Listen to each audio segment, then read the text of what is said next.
Welcome back, everyone, to yet another North to South show here, presented by Touchdowns to Home Runs, and where we talk SEC football, everything. And guys, do I have a great show in store packed for you guys today? Because today I'm going to be going through some of my most underrated games of the season, of the whole SEC. I got a bunch of picks here, games that at first looking at your helmet grid schedule don't come off to you as, wow, this is going to be must-watch television. This is going to be an amazing game, a game that I definitely have to tune into. But I'm telling you, these games have the potential to come out and be some of the games of the year. So we're going to go through that. And then again, as always, as usually I do at the end of most of my videos, there's the odd time or two, I don't do one of these, but we do have a game preview today. And again, I said, like I did last week, we're going to be going through more SEC games now as the season goes through. On Monday, we went through Florida and Alabama. Today, we have Texas A&M and Arkansas, a game being played in Arlington, Dallas, which is going to be a very, very interesting one, which is also one that I am going to talk about in my underrated games. So we got a packed show today, guys, and as always, we will be doing questions and everything like that in between at the end of the show, so you guys can ask some your own questions and maybe get featured in one of the clips that I post to the channel. So, guys, definitely be engaged. And I appreciate all of you guys coming out, as always, because you guys make the North to South show what it is, and I appreciate all of your guys' support constantly coming out. But without further ado, let's get into our first topic, talking about some of the most underrated SEC games of all of this season, because I kind of went through the games. I did a video on the top 10 games in terms of like magnitude and how much it means to the SEC championship race. I already did that video. I did my video on which games I think will be the CBS primetime games. And I just got a bad taste in my mouth after making both of those two videos. Not that I didn't enjoy making them, not that I don't think you guys didn't like them, but there were just so many great and quality games that were missed on that list, on both of those lists, because they just aren't nationally respected as games. Both of those teams that might be going at it just aren't both nationally respected. And that's what I want to do in this video, kind of do some cleanup and go through some of the games that I think have the potential to be very underrated games and still very good games, although you may not think that they are going to be some of the greatest games of the season. So let's start off. I have my first game that starts off on week 2. This is actually the first SEC game of the whole season. I have Missouri traveling to Kroger Field to take on the Kentucky Wildcats. I think this is the race for probably, in my educated opinion, of course, both of these teams, fans have strong arguments on why I am wrong about this, but I think this is the race for the third place team in the SEC East right now. Kentucky and Missouri are definitely looking at to be those two teams. Now, I definitely think that both of these teams have a shot at Florida. I don't think Florida is some crazy beast that is untakeable or unbeatable this season. I think both of these teams definitely have the potential to go out and do that. But the fact that we get this week 2, it's going to be the first SEC game of the season.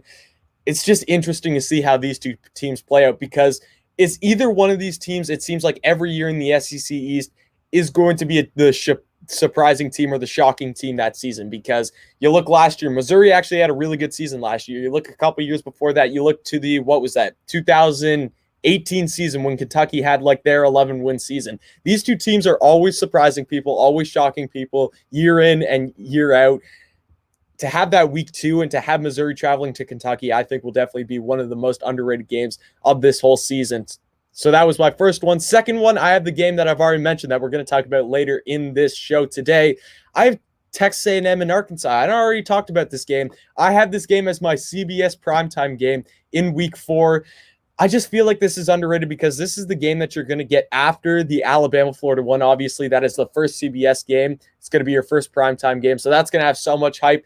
And then you just look forward to the next week, and you see Texas A&M and Arkansas on that schedule for CBS 3:30, and you're just like, man, that's no Alabama. Those aren't two programs like Alabama and Florida going at it. We get Texas A&M, Arkansas every single season. This game is in Arlington, Dallas, Arlington, which is next to Dallas, where obviously the Dallas Cowboys play at AT&T Stadium. So it's an interesting neutral site here. But I think just the fact that it's in AT&T Stadium, both of these teams are young, and I don't think either of these teams by this point will have their set identity and their set trajectory for the rest of the season at this point. I think that this game will tell a lot about what both of these teams are going into for the rest of the season. This is both of these teams first SEC game of the season. Obviously, Texas A&M is already going to have a minor major, whatever you want to call it, a mid-major road game going to Colorado. You're going to have Arkansas, who has Texas coming in. They've already played them. I think both of those games are week 2, unless Texas A&M might play Colorado week 3. Have to check back on my helmet grid for that one. But I think that for this being both of these teams' first SEC games, you have 2 young quarterbacks going into their first SEC games, playing in probably the nicest stadium in all the NFL, especially last season. The score, yes, however you want to call the game, Arkansas did score 14 points in the fourth quarter, but Arkansas, in my opinion, got better as the season went on. So it could be a very, very interesting game. Even though I do think Texas A&M is the better team in this scenario, I'm looking for this to actually be a very interesting game. Next up, I have LSU traveling to Kentucky. You're going to see a bit of Kentucky on this list because they didn't get put in any of my primetime games. They didn't get put in any of my top 10 games. But I still feel like Kentucky will put together some really competitive and good games this season. And that's why I have it when LSU travels to Kentucky. Last time that LSU traveled to Kentucky, it was 2007 when LSU was the number 1 seed. Obviously, they got beat in overtime in a shocker there. I think LSU and Kentucky are, I don't want to say evenly matched teams, but if you look division-wise, if you take out the players and stats and everything like that and just pure power rankings, if you cross-divisionalize these guys and just look at, you have your SEC division number 1s, you'll have Alabama and Georgia. You have your SEC division number 2s, you'll have Texas A&M, Florida. And then I think LSU and Kentucky are probably your number 3 team. So you have the number 3 team in each conference going at it. I think that this could make for a really interesting game because we know the talent that LSU is capable of having this season. Will they be able to perform in this game? This game is in week 6, obviously. Is still kind of early in the season. You'll have kind of an identity of what this team is going to be by then, but still, it's early. Things can change. This LSU game team coming into this Kentucky this week in week 6, I feel like could be a very interesting game. And Kentucky's always, again, I've already talked on them. I don't need to explain it that much. Always a team that is able to surprise you each and every year. So very interesting game there, LSU at Kentucky. I'm going another game, week 7. We have a week 7 game. A rematch of a really good game last season, Auburn at Arkansas. Now, this game was obviously in Auburn last season. Very interesting how this game ended because we all know Bo Nix with the backwards snap or backwards QB spike obviously should have been ruled as a fumble, wasn't, and then Arkansas goes out. Auburn goes out and nails however long field goal is a decent shot, and Auburn goes out and wins the game. So Arkansas fans are obviously going to have a bad taste in their mouth, and they're going to remember that game when they come into Arkansas. Auburn does, obviously. Very interesting scenario here because you're going to have KJ Jefferson going up against whoever the Auburn QB is. I think Arkansas is a very underrated team this season. And I said if Arkansas does make a bowl game, this will probably be a win for Arkansas. So I think that this game will be really competitive and a game that I definitely shouldn't be overlooked. If I'm an Auburn fan, I do not want to be overlooking that Arkansas game. No matter how confident you feel in that game, I feel like traveling to Arkansas, and I feel like this Arkansas team will be pumped up for that game. So that, in my opinion, is going to be a very underrated game. Next week, I got week 12, or I got 2 in week 12. This one I've already talked about a bit. This was one of my primetime games. I think that this occurred in both videos, but I still think it's underwhelming for both of those videos because I didn't rank this one high. I think this was the 9th best game in my SEC games ranked, and then this was week 12 primetime game just because there wasn't really anything better on. But I have Florida traveling to Missouri. Again, kind of like the Missouri and Kentucky game, this could kind of be the battle for second place in the SEC East this season. I also thought about putting Florida and Kentucky in this list, but I ultimately didn't obviously because that would have already come up. But Florida versus Kentucky, what am I talking about? Not Florida versus Kentucky. Florida at Missouri.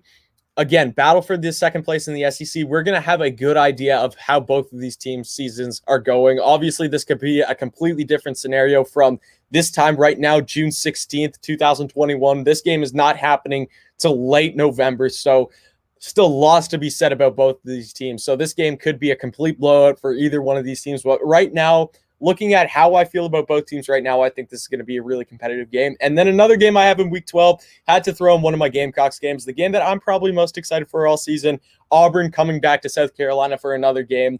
We played them last year. We won last year. It was a very good defensive showing, but obviously our whole team, but specifically J.C. Horn, had an amazing game. Mike Bobo comes back to South Carolina. The fans are going to be charged about that.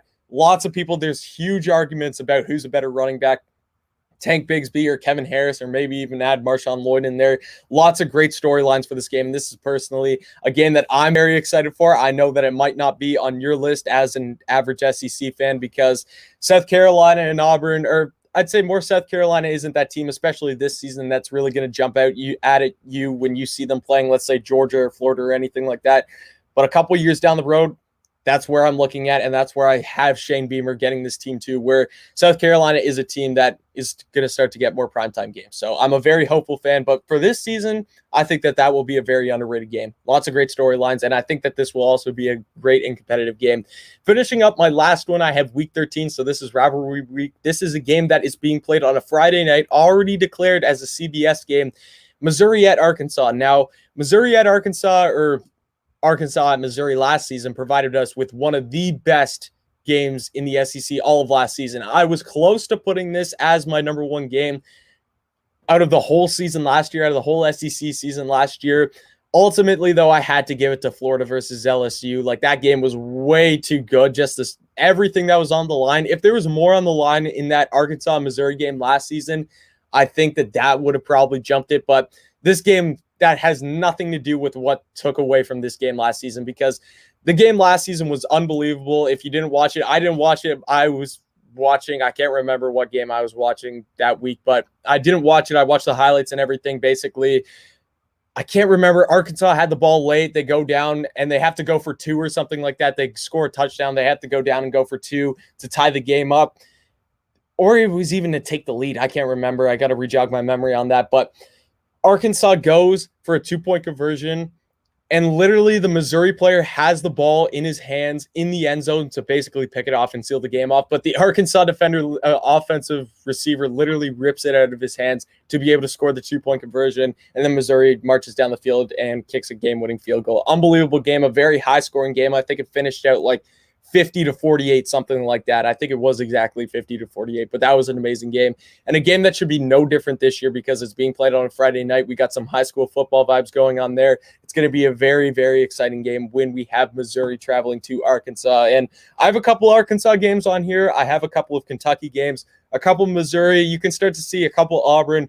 A lot of these teams that really aren't getting the hype that I'd say that they deserve this season, but I think teams that are still going to be very, very competitive and provide some very, very great games on this list. So I felt like after I made those 2 other videos talking about the best games of the season and the primetime games of the season, there were still some teams that I was like, these teams deserve some more limelight. They deserve some more spotlight on them, and they deserve to be shown that they are going to be a competitive team this year and have some amazing games. So that's why I wanted to put this list together. And I think going through, looking back at the helmet schedule and everything, I think I did a pretty good job at this list. Obviously, I'd love to hear from you guys.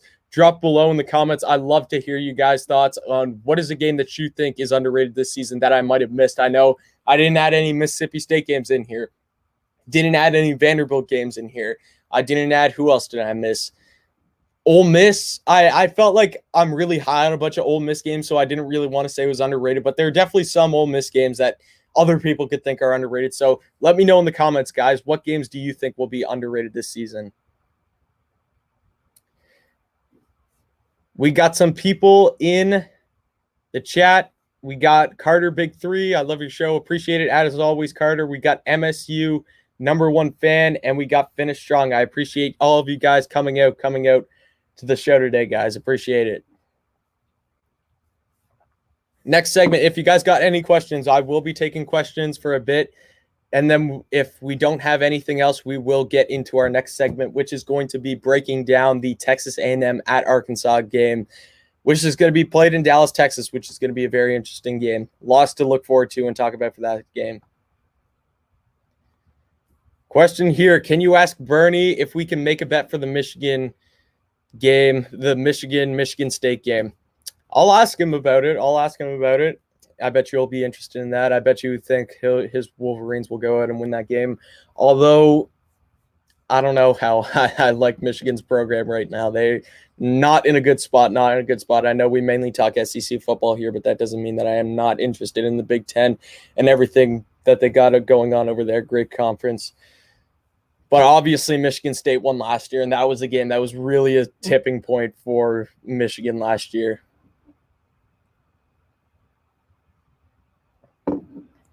Anyone else? We got anyone else in the comments? If not, we will go on to our next segment.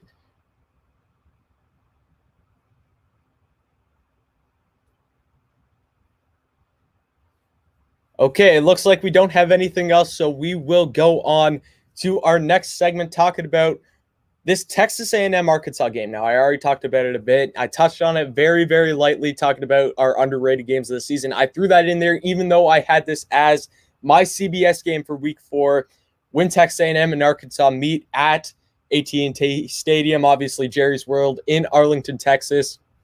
It's going to be interesting because I can't remember, where is this game played last year? It would have had to have been Arkansas, I think. No, it was played in Texas A&M last year. It was played at Kyle Field. It's going to be interesting, just neutral site games. It doesn't make sense why you'd kick, obviously, your home field advantage away if you're Arkansas, but it's fun to travel to these sites sometimes. It's fun to have games at big NFL stadiums and stuff like that. So I'm expecting a very interesting game. So obviously Texas A&M goes out and wins last season. They win 42-31.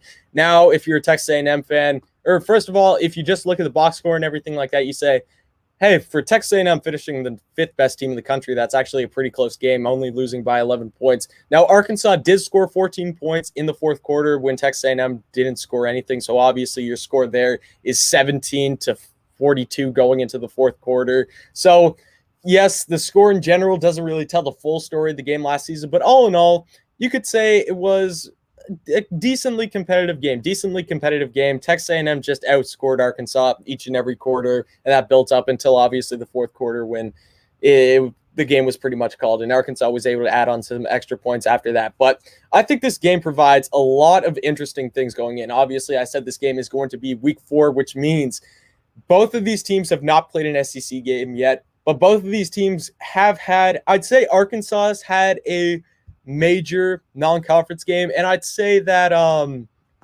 Texas A&M has had a mid-major conference game. I think Texas A&M has to travel to Colorado, which is going to be an interesting game. Obviously, you're going to be dealing with some altitude issues and stuff like that, traveling up in the mountains, and Colorado could be a decent team, so there's some interesting stuff there, very interesting stuff there when Texas A&M has to travel to Colorado. By the way, this game will also not be Texas A&M's first game of the season at an NFL stadium, because that game in Colorado is being played at Mile High Stadium, obviously home to the Denver Broncos. So within 4 weeks, or 3 weeks even, within 3 weeks, Texas A&M will have played at 2 NFL stadiums. Interesting fact for you there. And then obviously Arkansas Week 2 has Texas traveling to Fayetteville to take on Arkansas, obviously, and that's going to be a very interesting game as Sark and his team, they play Louisiana Lafayette Week 1, then they go out and play Arkansas. I think that's lining up for a very, very interesting start for Texas. So both of these teams have had decent competition going into the game. Both of these teams have had decent,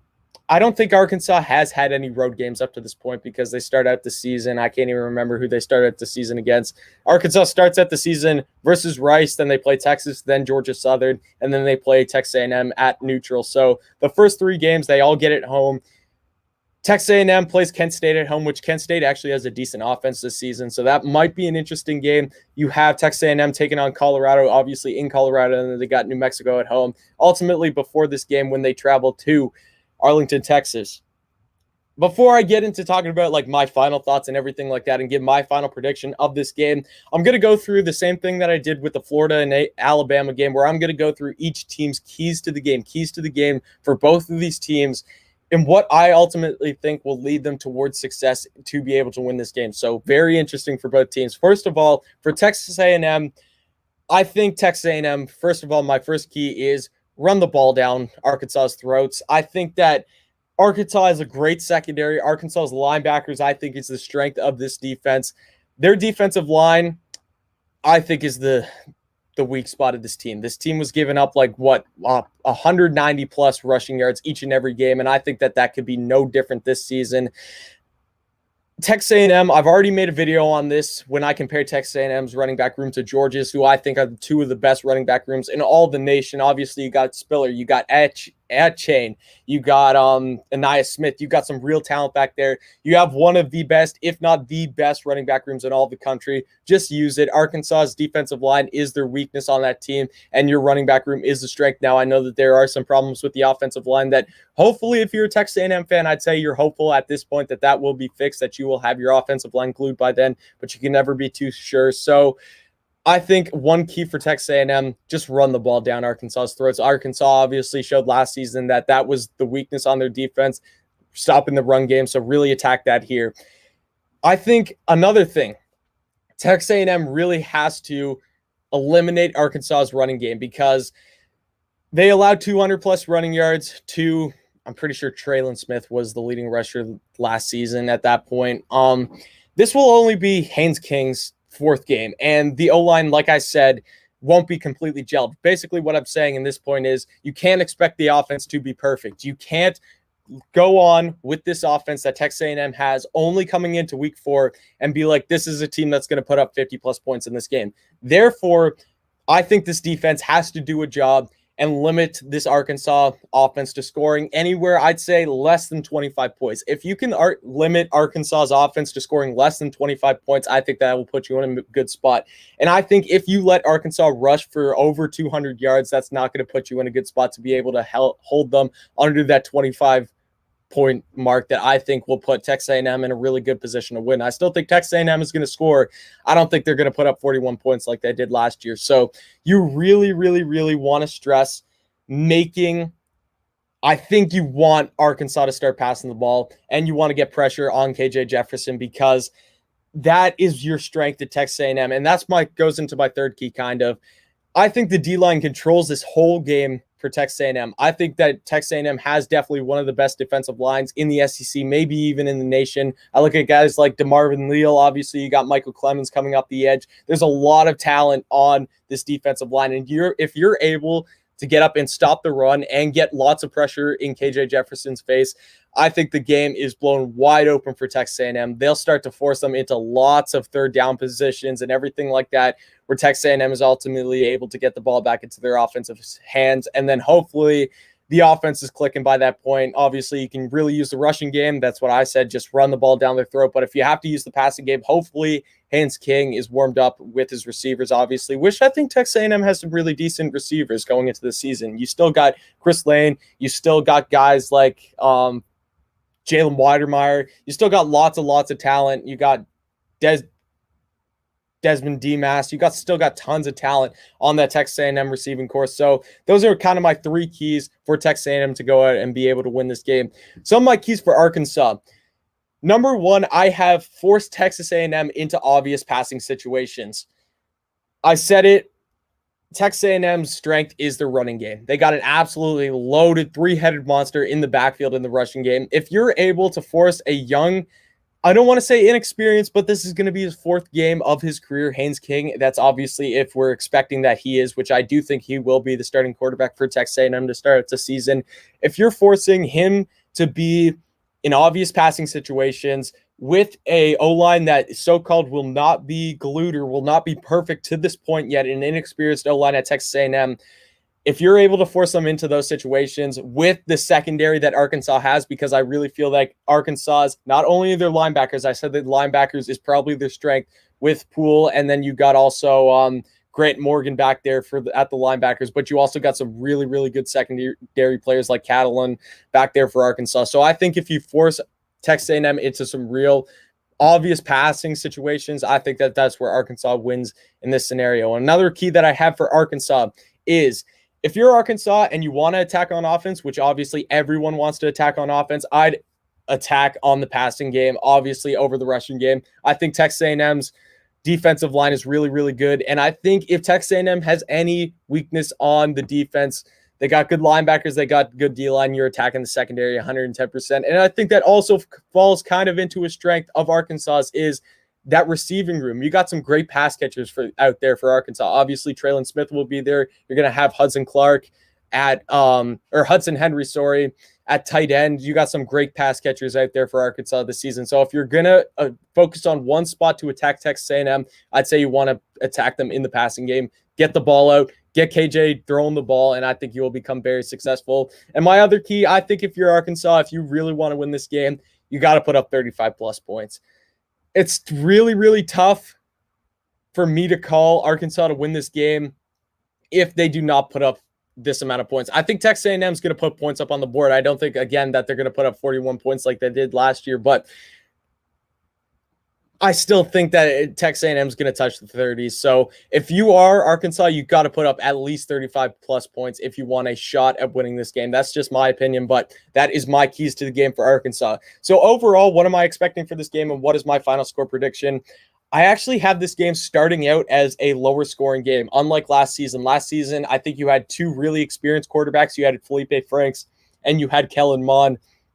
You're coming in with the opposite this season. KJ Jefferson and Haynes Kings are way more inexperienced at this point of their career than both of those guys that I just named. So you're playing in an NFL stadium. It might be sold out. I'm not knowledgeable enough to call that if that game will be sold out or not, obviously due to where it is and everything and what fans are going to travel. Obviously, the game is being played in Texas, but that doesn't mean that it's near College Station, which College Station I think is obviously more closer to Houston than it is to Dallas. So I can't say if the atmosphere will affect the outcome of this game, but I ultimately think that these two defenses right now, I like them in a better position than I had the offensive. So I think in the first half, just nerves and everything and flat out how the game is going to be played, I think the defenses take over in the first half. But then as the second half comes into fruition and everything like that, I think that's where the offenses start to heat up. More specifically, I think Texas A&M's offense really starts to figure out who they are, and they really start to find the strength. And obviously, I think that's in the running game, but not only the running game,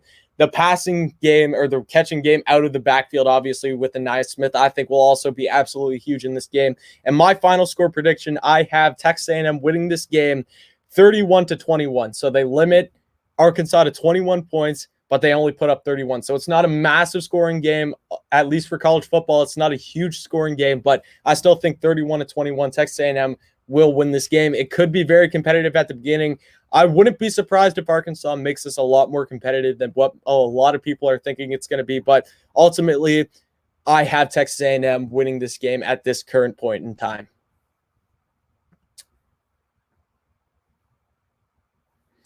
Okay, we got another question. Drop below. We will be taking any other fan questions. Let me know in the comment section. Love to hear from you guys. We got Brett R. Any breakout non-QB for this season you can think of? If we're talking SEC terms, breakout players, there's a lot of South Carolina guys I can name, but I'm going to try to not go South Carolina. Breakout guys, Darnell Washington, Georgia. I know he's got a ton of talent around him at Georgia that he still has to go up with 24/7, and especially that they now just added Eric Gilbert. But I think Darnell Washington is ready to break out on the scene in Georgia. He's going to be very, very interesting to watch this season. So I love that question.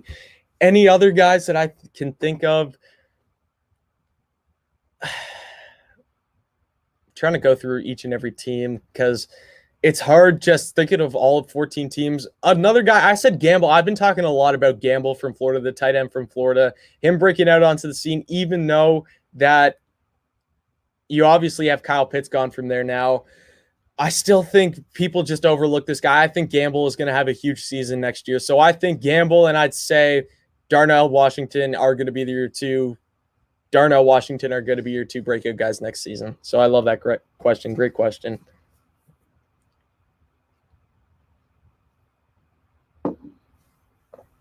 Any other questions? Any other questions before we wrap it up?